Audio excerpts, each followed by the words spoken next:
हो गया special report का। सबसे पहले बात कर लेते हैं विवादों में घिरी ट्रेनी आईएएस अधिकारी पूजा खेटकर की, जिनकी मुश्किलें खत्म होने का नाम नहीं ले रही हैं। आज सुबह सुबह पूजा खेटकर के घर फिर पुलिस पहुंची है। पूजा खेटकर की मां मनोरमा खेटकर को पुणे सिटी पुलिस ने नोटिस दिया है। पुणे पुलिस ने ये नोटिस उनके घर पर चिपकाया है और इस नोटिस के जरिए मनोरमा खेटकर से पूछा गया है कि क्यों ना उनकी बंदूक का लाइसेंस रद्द कर दिया जाए। इस नोटिस में पुणे पुलिस ने कहा है कि लाइसेंसी बंदूक आपकी सुरक्षा के लिए है, ना कि किसी को खुलेआम धमकाने के लिए। अपराध दर्ज होने के साथ ही पिस्टल का लाइसेंस रद्द करने की प्रक्रिया शुरू हो गई है। उसके नोट को चिपकाने आई थी पुलिस और एक दिन पहले ही पुणे पुलिस ने आईएएस पूजा खेटकर की मां मनोरमा खेटकर के खिलाफ भी एफआईआर दर्ज की है। ये एफआईआर किसानों को धमकाने के आरोप में दर्ज की गई है। पुलिस ने धमकाने का वीडियो सामने आने के बाद ये एफआईआर दर्ज की है। जो वीडियो सामने आया उसमें मनोरमा खेटकर बंदूक दिखाकर किसान को डराती हुई दिख रही है। बताया जा रहा है कि ये वीडियो 2023 का है।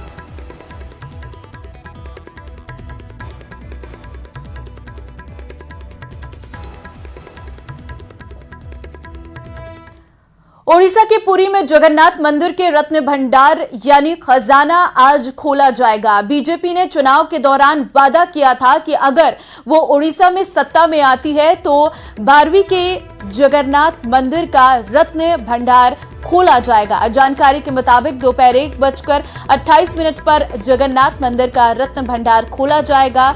और आपको बता दें कि मंदिर का रत्न भंडार 46 साल बाद खोला गया है और इससे पहले 1978 को मंदिर का रत्न भंडार खोला गया था। इस रत्न भंडार में भगवान जगन्नाथ, बलभद्र और मां सुभद्रा के आभूषण हैं। जगन्नाथ मंदिर 4 धामों में एक है और इसका रत्न भंडार 2 हिस्सों में बटा है। इससे पहले 2011 में केरल के तिरुवनंतपुरम के पद्मनाभ स्वामी के मंदिर के खजाने को खोला गया था।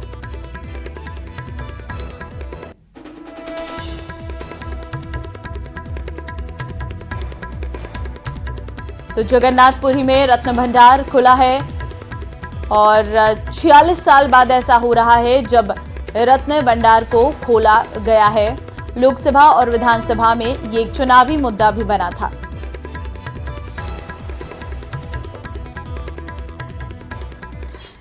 यूपी के फतेहपुर से आया एक मामला बेहद ही सुर्खियों में बना हुआ है, जहां विकास नाम के एक शख्स का दावा है कि उसे सांप ने 7 बार काटा है, लेकिन 7 बार वो नर्सिंग होम में गया और ठीक भी हो गया। प्रशासन ने मामले की जांच तक बिठा दी है। अब ये भ्रम है या फिर मन का डर, ये तो जांच के बाद ही सामने आएगा। लेकिन फिलहाल विकास के घर वाले उसे राजस्थान के दौसा ले गए हैं, जहां बजरंगबली से उसके स्वस्थ होने की कामना की जा रही है।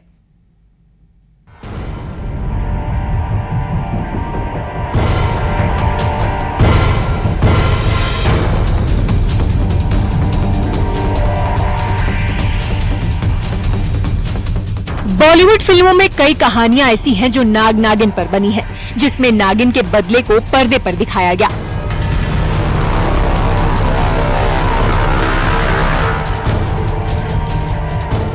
लेकिन क्या ऐसा हकीकत में भी हो सकता है? क्या ऐसा हो सकता है कि नाग या नागिन किसी इंसान के पीछे हाथ धोकर पड़ जाएं और बार बार डस लें? लेकिन इससे भी ज्यादा हैरत की बात यह है कि वो जिस शख्स को बार बार डस रहे हो उसकी जान भी बच जाए। क्या सांप से उसकी दुश्मनी हो सकती है? फतेहपुर से ये चौंकाने वाला मामला इन दिनों पूरी तरह छाया हुआ है। मलवा थाना इलाके के सौरा गांव के रहने वाले विकास नाम के शख्स का दावा है कि वो सर्प दंश से पीड़ित है।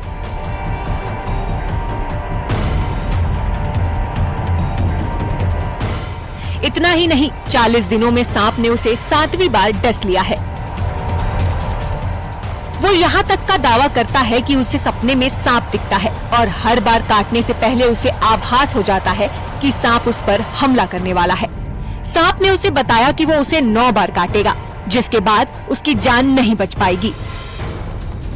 वो नर्सिंग होम में अपना इलाज करवाने जाता है और बार बार ठीक होकर भी आ जाता है। इतना ही नहीं, विकास को एक जगह सांप ने नहीं काटा है वो जहाँ जहाँ सांप से बचने जाता है, सांप उसका पीछा करते हुए उसे डस लेता है। अब इस दावे को लेकर कोई क्या कह सकता है?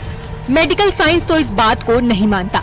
ऐसे कई मामले सामने आते रहे हैं जिनको अंधविश्वास या इंसान के मन का डर बताया गया है। लोग भी विकास के दावों पर यकीन नहीं कर पा रहे हैं, लेकिन प्रश्न हर किसी के मन में उठ रहे हैं। सांप काट चुका है। 7 बार सांप काटा, कहाँ काटा था और कैसे कब काटा था? 2 जून को पहले काटा, फिर उसके बाद में हर शनिवार और रविवार काट रहा था। अभी लास्ट वीक में बृहस्पतिवार को काटा है।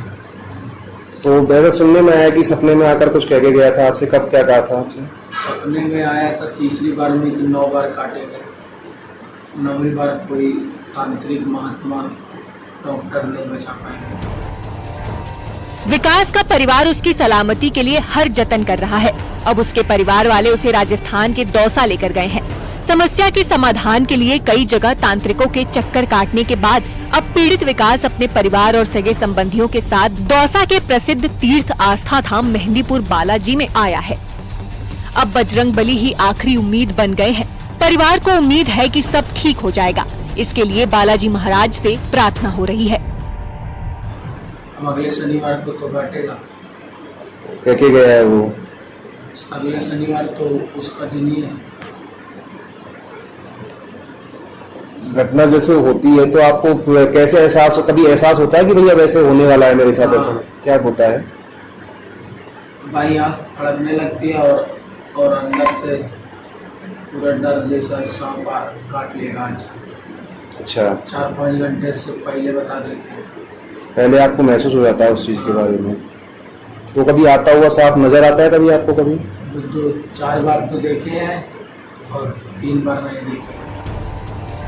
विकास के दावे के मुताबिक पहली बार उसे 2 जून की रात को सांप ने काटा।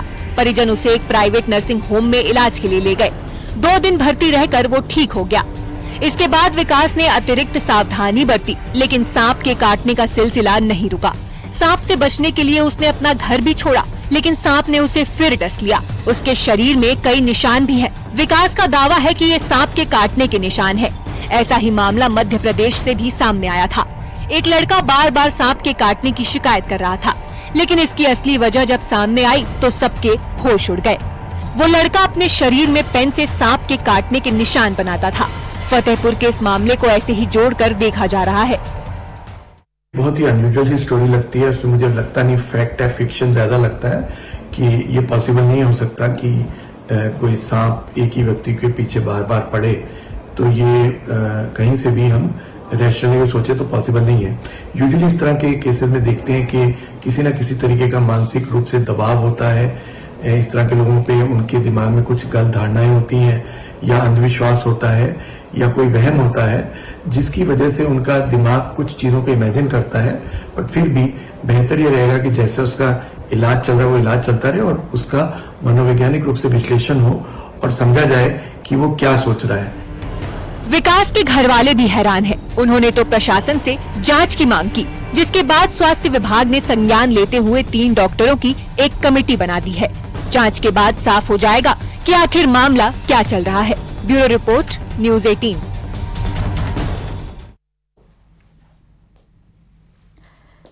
यूपी के देवरिया से एक बेहद ही चौंकाने वाला मामला सामने आया है। यहाँ एक शादी के दौरान नॉनवेज खाना न मिलने की वजह से बारातियों ने हंगामा खड़ा कर दिया और इसके बाद तो जमकर मारपीट भी हुई। पूरा मामला क्या है, आइए जानते हैं।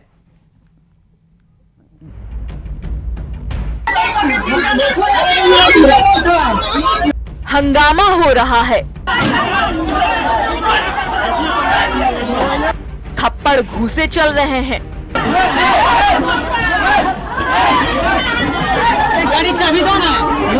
कोई कुर्सी फेंक रहा है, कोई बुरी तरह से भड़का रहा है। रात के वक्त कई लोग आपस में भिड़ रहे हैं। कोई किसी की बात समझने को तैयार ही नहीं, बस एक दूसरे पर हाथ चला रहे हैं। महिलाएं भी हैं, बीच बचाव की भी कोशिश चल रही है, लेकिन हंगामा है कि थमने का नाम ही नहीं ले रहा है।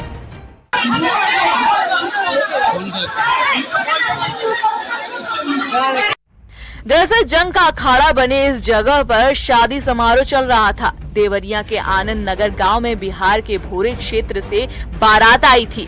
बैंड बाजे के साथ बड़े शान से बारात दुल्हन के गांव पहुंची। खाने पीने के पर्याप्त इंतजाम किए गए थे, लेकिन जब बाराती खाना खा रहे थे तो एक ऐसा विवाद खड़ा हुआ जिसके बाद तो बारात ही बेरंग लौट गई। बिना दुल्हन के ही दुल्हा वहां से चला गया। बाराती जब भोजन का आनंद ले रहे थे तो तभी नॉनवेज न बनने से नाराज हो गए। दुल्हन पक्ष के लोग से मछली न बनने को लेकर शिकायत की गई। बारातियों की मान मनोवल की भी कोशिश हुई, लेकिन बारातियों का पारा 7वें आसमान पर था। वो मानने को तैयार ही नहीं हुए। मछली की डिमांड पर तो विवाद बढ़ता ही चला गया। कहा सुनी के बाद हाथापाई की नौबत आ गई। दोनों पक्ष के लोग में जमकर मारपीट हुई। पूरे गांव में हड़कंप मच गया। बारात लौटने से दुल्हन पक्ष काफी निराश है। उनके मुताबिक शादी में काफी खर्च हो गया है, लेकिन शादी भी नहीं हुई। दुल्हन के साथ पिटाई का भी दावा किया जा रहा है। लड़की गल जमाला पर तो कहता कि का खाना बनल बा, तो लड़की कहल सादा खाना, क्यों मछली नहीं बनाती, कस के हमारे घर से सादा खाना बनता है। तो लड़की को उठ कर थप्पड़ मार दिया, लड़की को थप्पड़ मार दिया। उसके बाद से हमको थप्पड़ मार दिया, हमारी माँ आदमी को थप्पड़ मार दिया, हमारे बाप को थप्पड़ मार कर आपके पास बाराती के 10 आदमी आए, सब लोग मिलकर सबके मार के घायल कर दिया। ग्रामीणों ने भी लड़का पक्ष पर गंभीर आरोप लगाए हैं।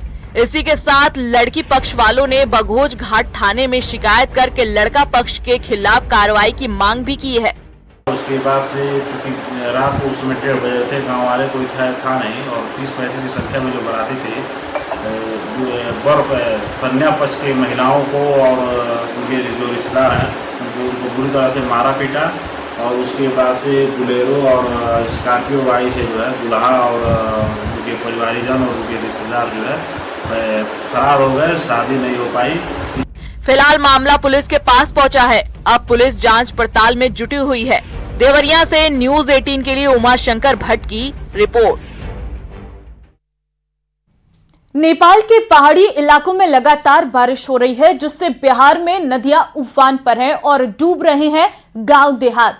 गोपालगंज से आई तस्वीरें डराने लगी हैं, क्योंकि बाढ़ का पानी खेत खलियानों से होता हुआ अब घरों में घुस गया है और जिंदगी सिसक उठी है। गंडक नदी के रौद्र रूप ने गोपालगंज में कैसी तबाही मचाई है, वो आप इस रिपोर्ट में देखिए।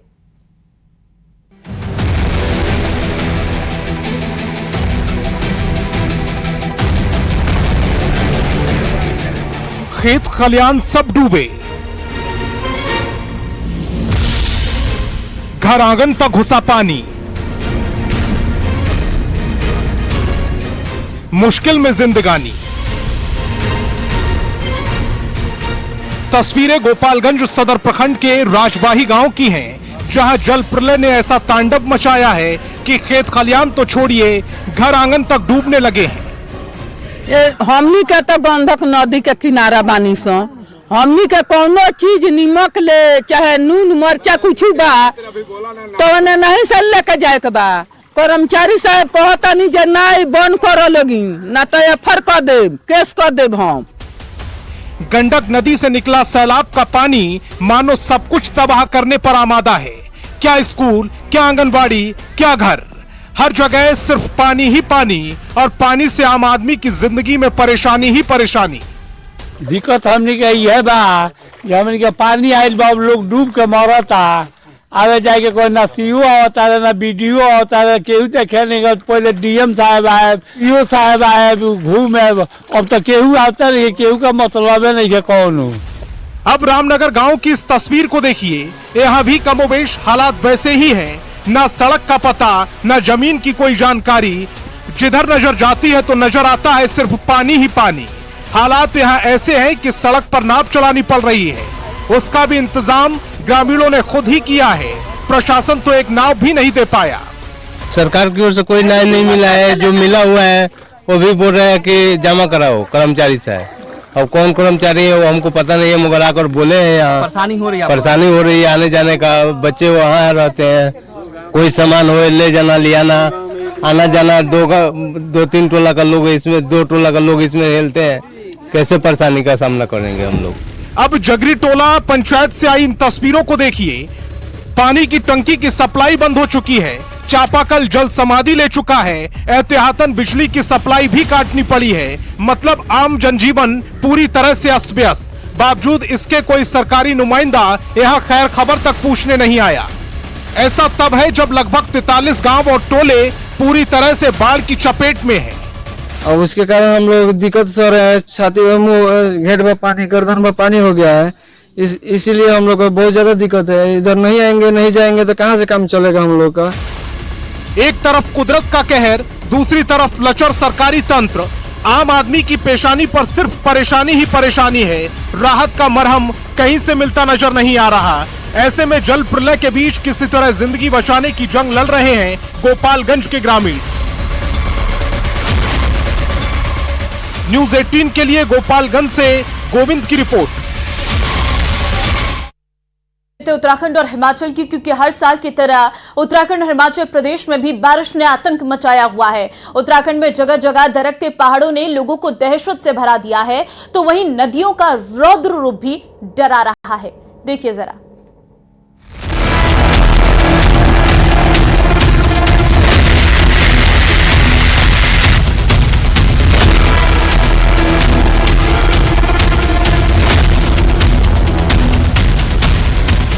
पहाड़ों पर कुदरत का कहर।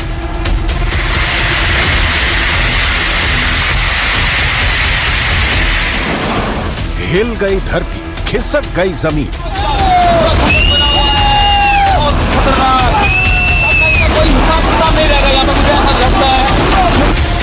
बरस रही आसमानी आफत और टूट रहे पर्वत।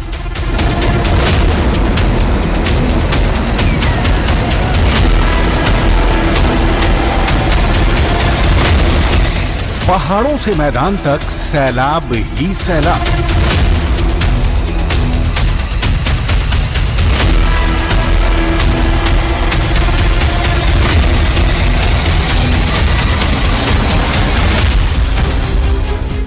क्या मैदान, क्या सड़क, क्या पहाड़, हर तरफ सिर्फ तबाही और तबाही नजर आ रही है।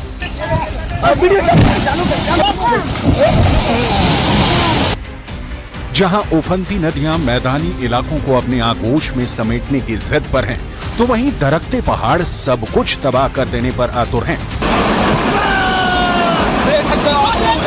उफनती नदियों के सैलाब की तस्वीर हो या फिर खिसकती जमीन और दरकते पहाड़ों की तस्वीर,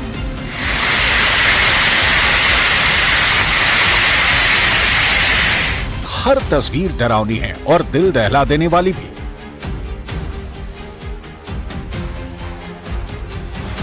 हिमाचल प्रदेश के लाहौल स्पीति से सैलाब की एक ऐसी तस्वीर सामने आई जिसने दिल की धड़कनें बढ़ा दी। पहाड़ से उफनती नदी के साथ पत्थरों का सैलाब बहता दिखाई दिया। बेहिसाब वेग के साथ पहाड़ से पत्थर मलबे के रूप में गिरते दिखे, मानो वहां पत्थरों की नदी बह रही हो। लेकिन पहाड़ों से बहते सैलाब की ये आखिरी तस्वीर नहीं है। उत्तराखंड का हर जिला बेहिसाब बारिश से बेतरतीब हो रहा है। जगह जगह लैंडस्लाइड हो रही है, जमीन खिसक रही है और पहाड़ों से गिर रहा मलबा अपने साथ सब कुछ तबाह कर देने के लिए बेताब दिखाई दे रहा है। उत्तराखंड में भारी लैंडस्लाइड की वजह से अब तक 200 से ज्यादा सड़कें प्रभावित हुई हैं। अकेले बद्रीनाथ धाम जाने वाले रूट पर 22 जगह लैंडस्लाइड की घटना हुई है, जबकि भारी लैंडस्लाइड की वजह से 4 धाम यात्रा को 3 दिनों तक बंद रखना पड़ा। पहाड़ों से टूटकर सड़क पर गिरे मलबे को हटाने के लिए BRRO के साथ ही NDRF, सेना, NTPC भी जुटे हैं। जोशीमठ में 3 दिन पहले हुए लैंडस्लाइड ने तो लोगों की सांसें ही थाम दी थी। 48 घंटे तक हाईवे के दोनों तरफ 5000 से ज्यादा लोग फंसे रहे। बद्रीनाथ हाईवे पर गिरे मलबे को हटाने के लिए पिछले कई दिनों से BRRO के साथ ही NDRF, सेना भी एक्टिव है। तब कहीं जाकर हाईवे के दोनों तरफ फंसे हजारों लोगों के लिए रास्ता निकल पाया है। ये जो हमारे लिए BRRO के लिए बहुत काफी चुनौतियां थी, जो कि अचानक हमारे पास जो है काम लगा रहे थे, एक मशीन हमारा नीचे दब गया था। कुछ ऐसे पत्थर आ रहे हैं जो कि शूटिंग स्टोन थे, जो हम लोगों को काफ़ी नुकसान हुआ था। फिर बाद में हम लोग उसको रिस्टोर कर लिए। अभी हम यात्रा के लिए पूरा सुचारू कर दिया है। पहाड़ों पर लगातार हो रही बारिश की वजह से नदी नाले उफान पर हैं। उत्तरकाशी में बड़ेथी नदी से लगे एक नाले में अचानक उफान आ गया। पहाड़ों में बारिश के बाद ऐसे हालत कई जगह देखने को मिल रहे हैं। उत्तराखंड के 7 जिलों देहरादून, पौड़ी, टिहरी, हरिद्वार, नैनीताल, ऊधम सिंह नगर और चंपावत में तेज बारिश का अलर्ट जारी किया गया है। इस बीच उत्तरकाशी से नदी के तेज बहाव के बीच फंसे एक कुत्ते को बचाने के लिए रेस्क्यू अभियान चलाया गया। आपदा प्रबंधन की रेस्क्यू टीम कई घंटे की मशक्कत के बाद नदी के बीच तेज धार में फंसे कुत्ते की जान बचाने में कामयाब रही।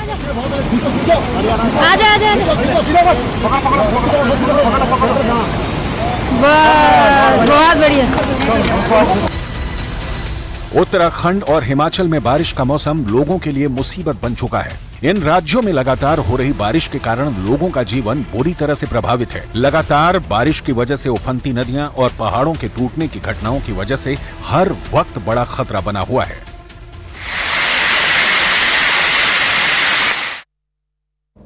पहाड़ी इलाकों में जहां बारिश ने तबाही मचाई हुई है, तो वहीं मैदानी इलाकों में भी कोई कसर नहीं छोड़ी है। यूपी के कई जिलों में बारिश के बाद बाढ़ जैसे हालात हैं और यूपी के करीब 800 गांव बाढ़ से प्रभावित हैं, तो वहीं कई जिलों के करीब 20 लाख से अधिक की आबादी बाढ़ से प्रभावित है। ये रिपोर्ट देखिए।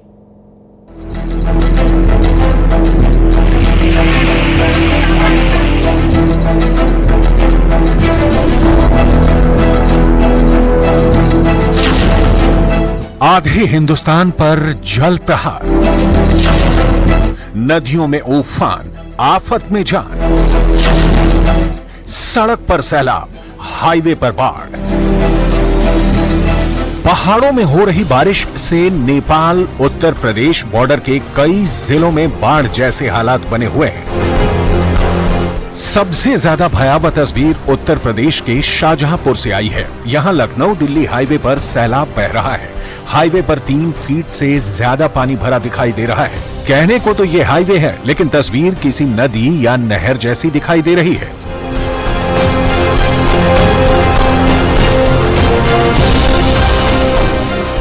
पीलीभीत, लखीमपुर खीरी, बहराइच, श्रावस्ती, बलरामपुर, सिद्धार्थनगर, महाराजगंज के 800 गांव इस वक्त बाढ़ की चपेट में हैं।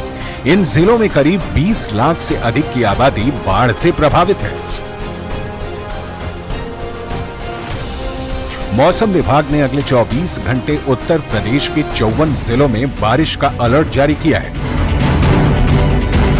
उत्तर प्रदेश के सिद्धार्थनगर में कई गांव टापू बन चुके हैं। किसानों की फसलें पूरी तरह से बर्बाद हो चुकी हैं। लोग अपना घर बार सब कुछ छोड़ने के लिए मजबूर हैं। सिद्धार्थनगर में इस समय बाढ़ से इतनी बेबसी है कि शमशान घाट तक डूब चुके हैं। लोगों को अंतिम संस्कार तक करने के लिए जगह नहीं मिली, तो सड़क किनारे ही अंतिम संस्कार किया गया। अब आपको यूपी के गोरखपुर की तस्वीर भी दिखाते हैं, जहां राप्ती नदी का जलस्तर बढ़ने से कई गांव बाढ़ की चपेट में हैं। लोगों के घरों में बाढ़ का पानी भरा हुआ है।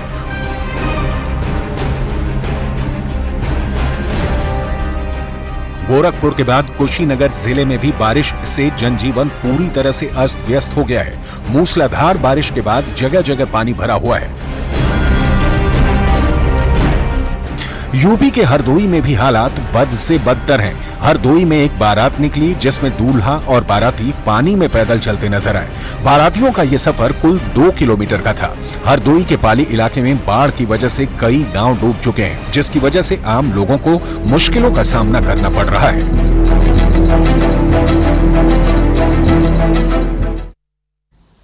और चलिए स्पेशल रिपोर्ट में फिलहाल के लिए बस इतना ही। बाकी अन्य खबरों के लिए आप बने रहिए हमारे साथ। नमस्कार।